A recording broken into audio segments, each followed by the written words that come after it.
Friends, എല്ലാ ദിവസവും ആശുപത്രിയിൽ പോയി മടുത്തില്ലേ? ഇന്ന് നമുക്കൊരു ഫെസ്റ്റിന് പോയാലോ? എൻ്റെ 2 കസിൻസിൻ്റെയും ഡാൻസ് ഉണ്ട്, ക്ലാസിക്കൽ ഡാൻസ്. അപ്പോൾ അത് കാണാൻ പോണെയാണ്. അവിടെ ഒരുപാട് ഇങ്ങനെ പുസ്തകങ്ങളുണ്ടായിരുന്നു, ഒരുപാട് കളക്ഷൻസ് ഉണ്ടായിരുന്നു കേട്ടോ.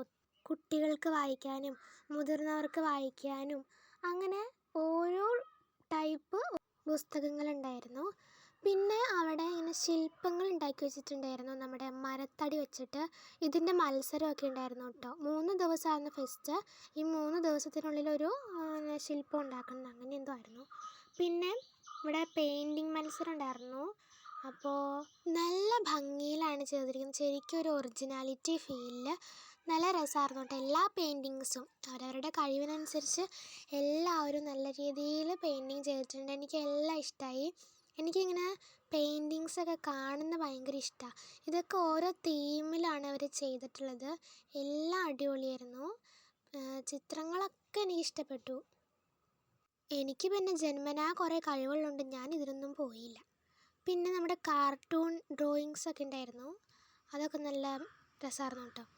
പിന്നെ ഞങ്ങളിവിടെ വന്നപ്പോൾ ആരും ഉണ്ടായിരുന്നില്ല, 2-3 ചേട്ടന്മാരും കുറച്ച് കസേരയും. പിന്നെ ഞങ്ങൾ ഫസ്റ്റ് സീറ്റ് പിടിച്ചു, ആദ്യം വന്നല്ലേ. പിന്നെ അവരുടെ പരിപാടിയൊക്കെ സ്റ്റാർട്ട് ചെയ്തു. അപ്പോഴത്തേക്കും ആ കസേരയിലൊക്കെ ആൾക്കാരായിട്ടോ. പിന്നെ നല്ല രസമായിരുന്നു കേട്ടോ. എല്ലാവരും ഡാൻസിൻ്റെ പോകണ എൻ്റെ കസിൻ, പിന്നെ അവരുടെ ഡാൻസും കാര്യങ്ങളൊക്കെ അടിപൊളിയായിരുന്നു. ഈ പരിപാടിക്ക് പോയില്ലാണെങ്കിൽ നഷ്ടമായി പോയേനെ കേട്ടോ. ക്ലാസിക്കൽ ഡാൻസ് പഠിക്കണമെന്നുള്ള ആഗ്രഹം ഞാൻ മനസ്സിലിട്ട് പൂട്ടിയേക്കുമായിരുന്നു.